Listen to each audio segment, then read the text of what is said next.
Hello, Kryptonauts. Welcome back to another cryptocurrency chat podcast. I am your host for today, Blockchain John, here with my co-host, Jake Jabrelli, ready to give you the crypto news of the day. But before we get started, I want to make sure that we can pay our bills, so I'm going to show you guys our crypto tree. It's in the link below. Okay, so if you guys want to help us out, kick back some crypto, we do have a crypto wallet here. You guys can help us out by donating Bitcoin, Ethereum, BNB, Raven, Bats, Litecoin, Flux, Monero, and a bunch of stablecoins except UST. If you guys want to just check out our channel, we do have a YouTube, Discord, Twitter, Twitch, Odyssey, and Spotify. And Anchor. We got to put Anchor on there. Remind me, Jake.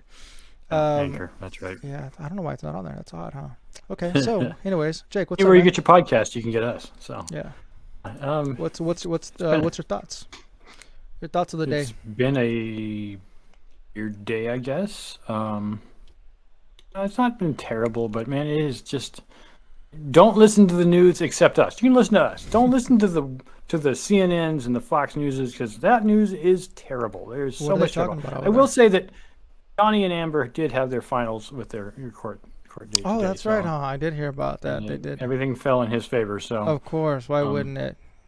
He's Well, anyways, Captain I don't. Jack That's Sparrow. we're not talking about their news, and as far as I know, Johnny Depp and Amber Heard have nothing to do with crypto. So I'm just gonna skip that. Go right under to the Khan's quote of the day, which is actually pretty good.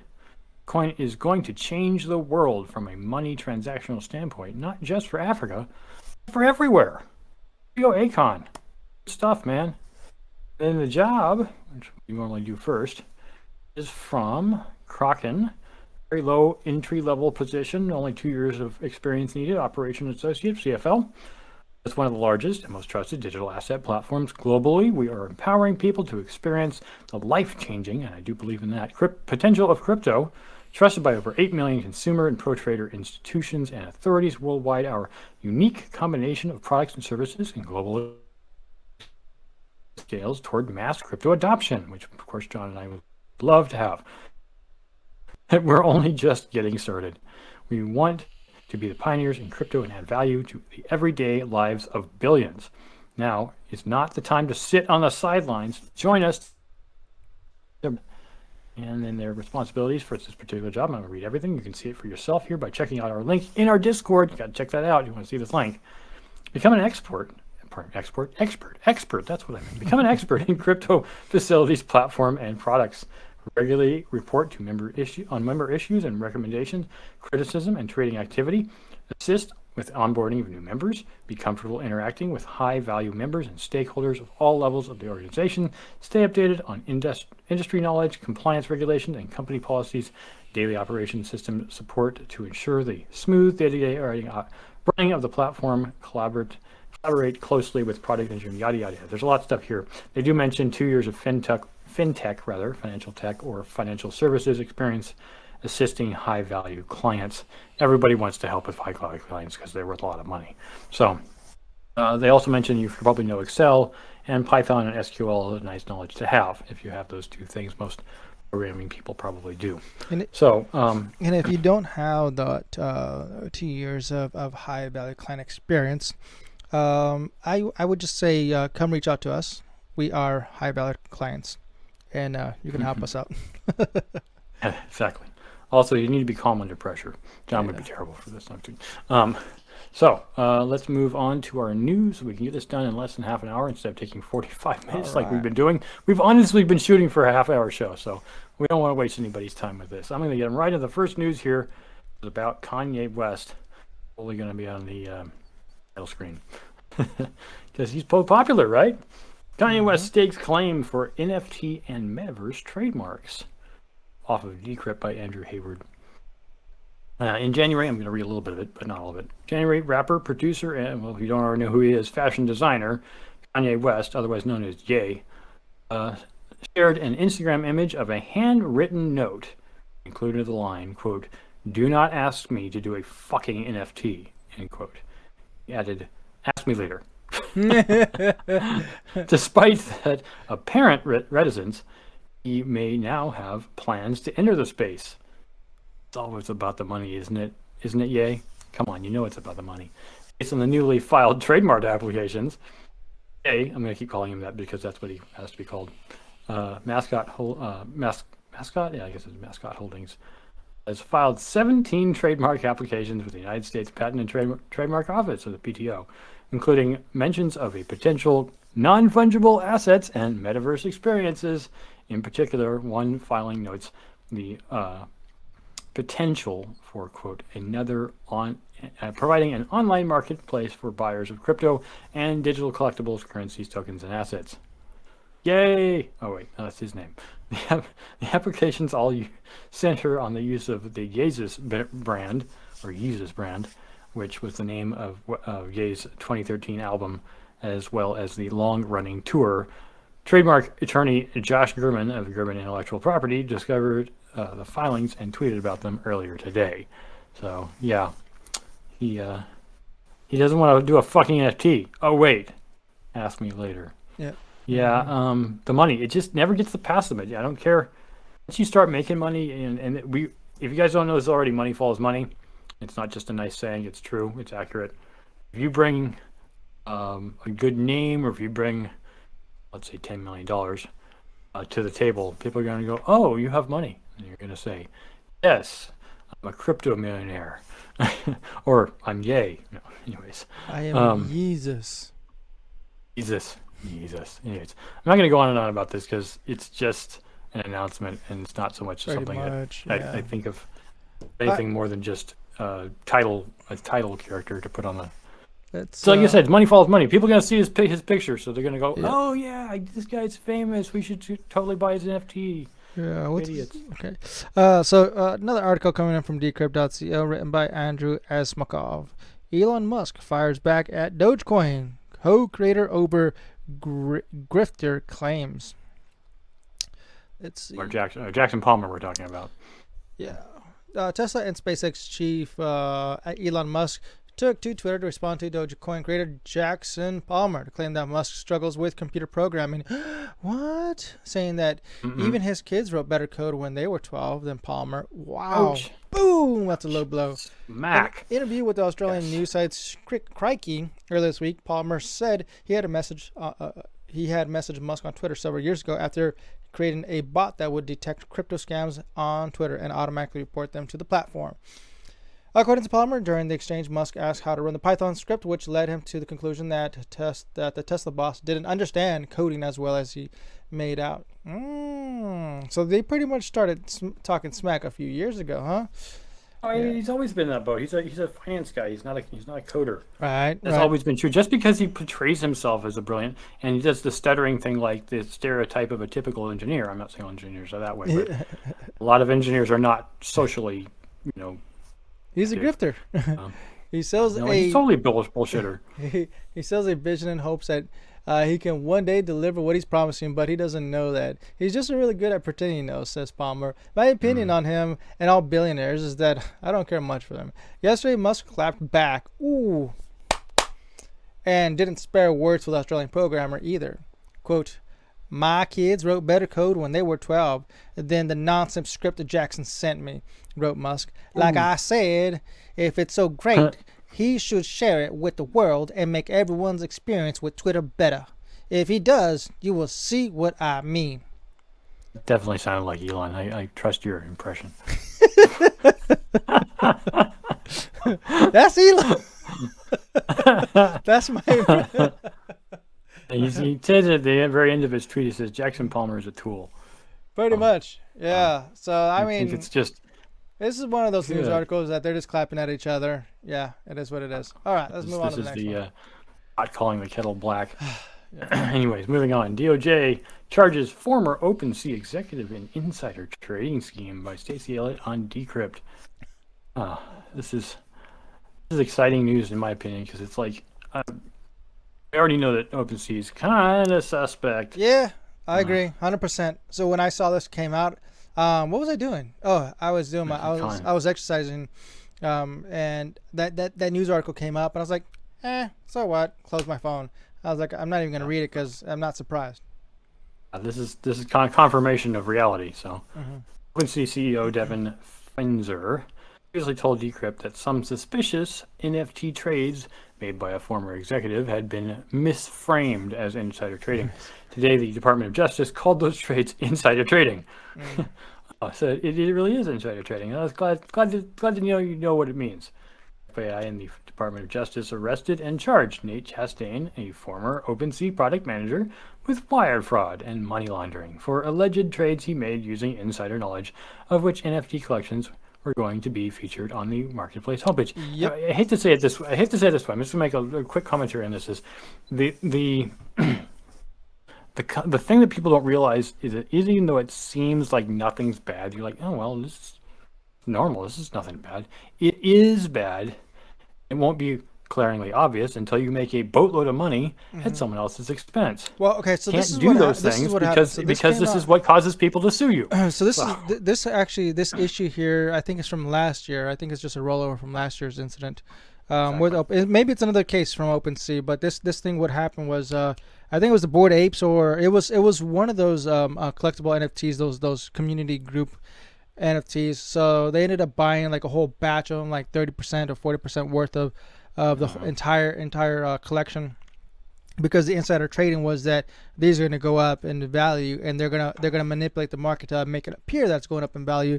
So when they get ready to sell theirs, they bought theirs for $2, and they're gonna sell it out to the market for 20,000, whatever it is. Yep. So, anyways, the each charge carries a maximum. Each charge carries a maximum of 20 years in prison. That sucked, dude. Just to make a few bucks. I mean, this thing is so sad. Is sometimes insider trading doesn't make you very much, but it's still illegal. So, the emergence of any new investment tools such as blockchain-supported non-fungible tokens, there are those who will exploit vulnerabilities. We're talking about money here. Of course, they're going to do it. I mean, people. It always blows my mind when I hear about someone doing a kill contract, some kind of hitman for like 20 grand. Like, that's it? Like 20 grand? He must have been desperate. Michael J. Driscoll, FBI director in charge, said that with the emergency of, I've already read that part, sorry, the FBI will continue to aggressively pursue actors who continue to manipulate the market in any such way. What's up with this one down here about in April?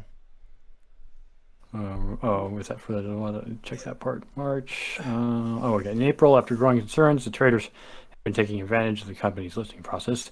Coinbase CEO Brian Armstrong published a blog post outlining new policies. One of the main changes was the decision to stop publicizing a short list of assets that were considered for listing on the exchange.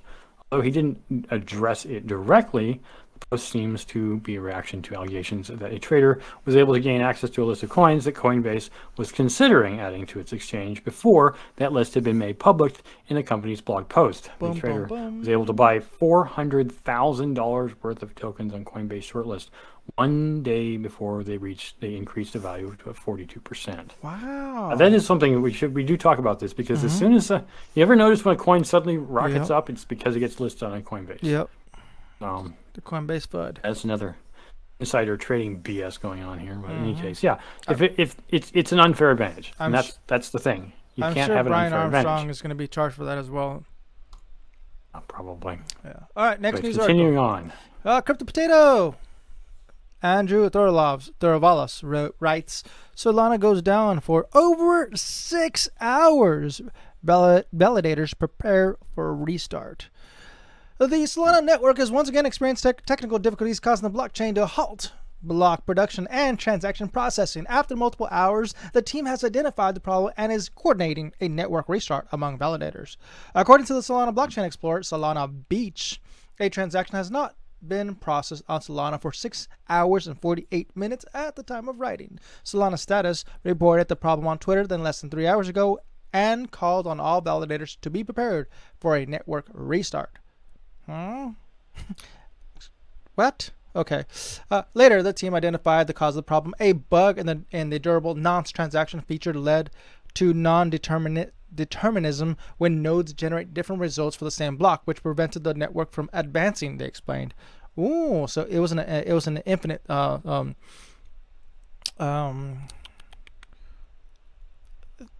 would you call it, Jake?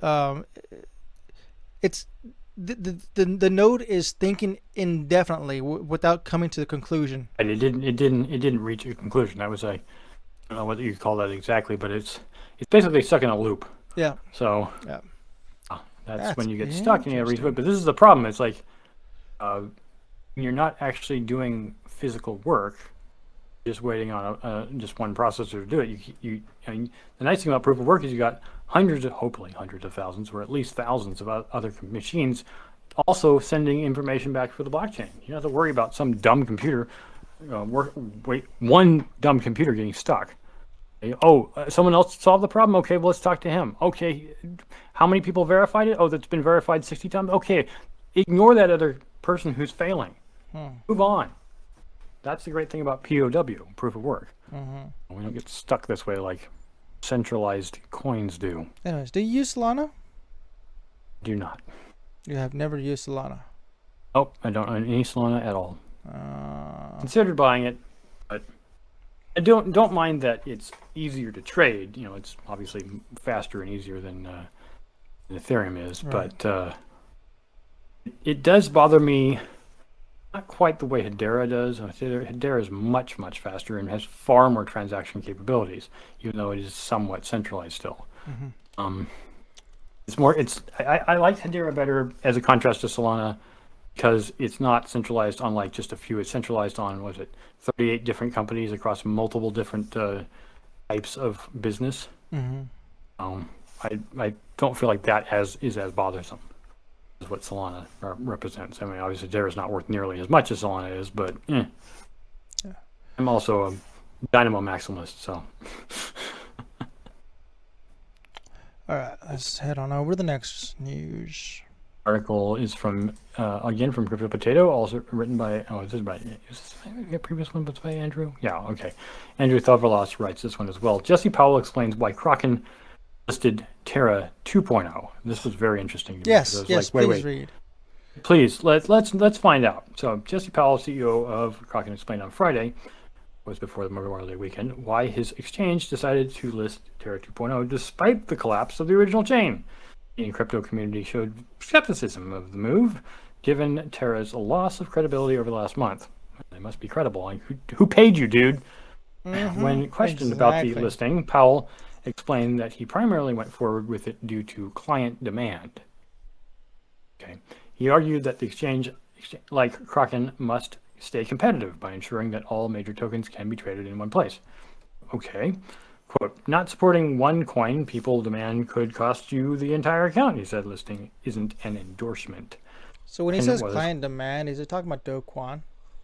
Do Kwon demanded? I don't think Do Kwon demanded. I don't think he's the kind of person. Despite Do Kwon's foibles, I don't think he's a bad person. Now, I would compare him even here to Jesse Powell and say, I still think Do Kwon's a better person than Jesse Powell, despite the shit that Kwon has been wrung through. Okay. Kraken, and this is just my opinion. I mean, I'm not saying he is. It's just an opinion. Kraken was one of the many exchanges to announce the listing for Terra 2.0 on the day of its airdrop. Other major platforms include Binance, KuCoin, FTX, and Bitfinex. Now, if Sam Bankman-Fried decided to do it, it might have been his customers who wanted it. I don't know. Among many similar alternatives. I still think that there's other worthy coins out there.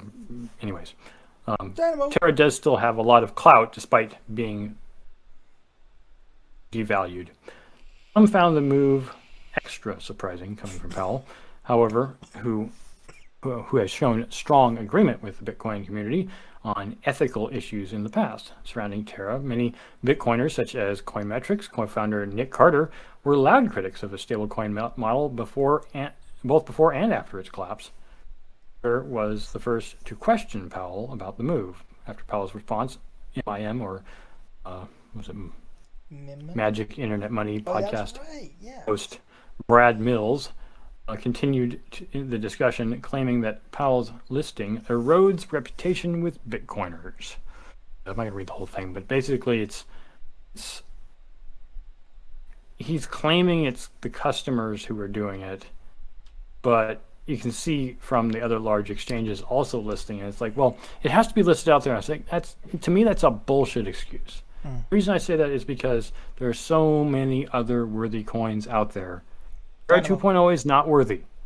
Yep. So List it's Dynamo. just an attempt to I'm not going to plug it now. I've already said it, Yep. but Terra is just a attempt to reclaim former glory. They've already proven that they can't do it. I'm not saying they can't relist. I'm not saying it can't be done. But I doubt Terra will ever really reclaim its former position. Right. Yeah. It's not for a while. I mean, I don't own Everybody's an forgotten exchange. this stuff. I don't own an exchange, but if anything, I would allow the free market, not these corporate markets, marketplaces, but smaller exchanges or even dexes to work with that the 2.0 and let it kind of circulate around the market.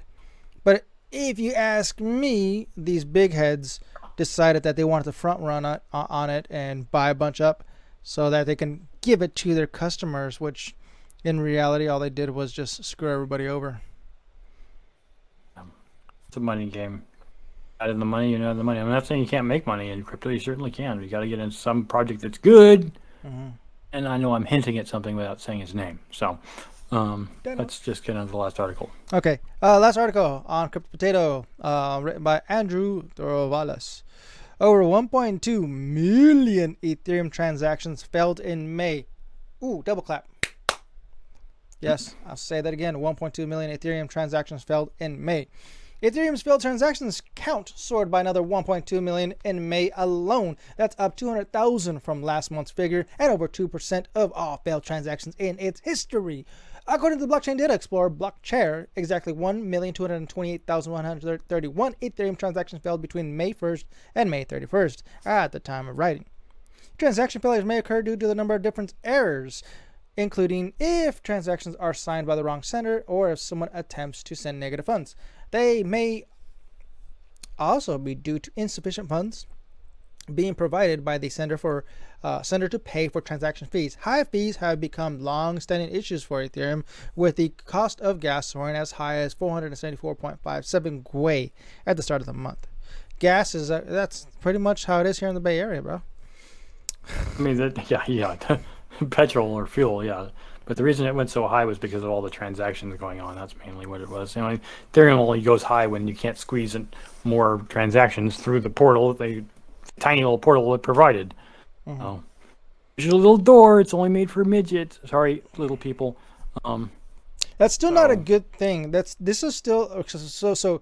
Regardless, what this article is kind of saying is that there's multiple reasons why there's so many failed transactions.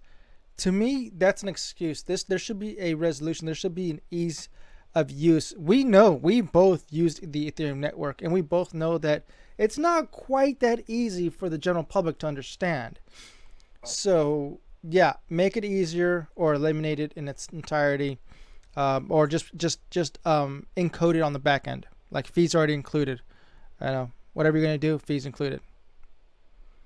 Or do roll-ups, and the roll-ups are brilliant for Ethereum, and they are doing it from every chain, including Bitcoin now. But there's got to be another way. Yep. Always do layer 2. So. Bro, that's like what was this one? It was 5 of the failed transactions this month cost over 3 ETH, bro.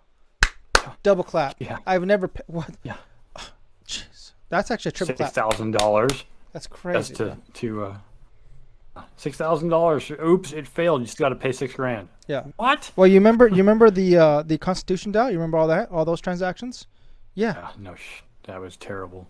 Yeah. Oh man. Transactions, bro.